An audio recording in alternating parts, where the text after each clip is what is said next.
Now we're going to perform the calculation to determine what size the conductors on the feeder supplying these units would be. Now notice in step 1 in the illustration, we show that unit 1 is 28 amps plus 2.5. AC unit number 2 is 25 amps plus 2.5. Unit number 3 is 23 amps plus 2.5. Now step 2 will apply the application of the requirements of 440.33. So 28 amps of the largest unit times 125% plus 2.5 is 37.5. Now the other two units are taken at 100%, so we would take 25 amps plus 2.5, 27.5.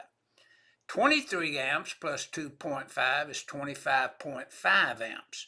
Totaling those values together, we come up with 90.5 amp.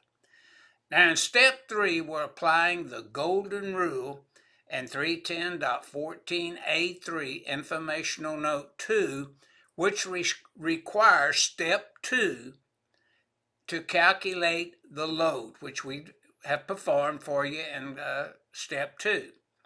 Now the solution is then that the 90.5 amp calculation of step 2 requires a number 3 AWG copper conductor selected from the 75-degree column as the illustration called for. So 2 or more compressors in accordance with NEC 440.33 1 through 3 has been performed and determined in this figure 19-17.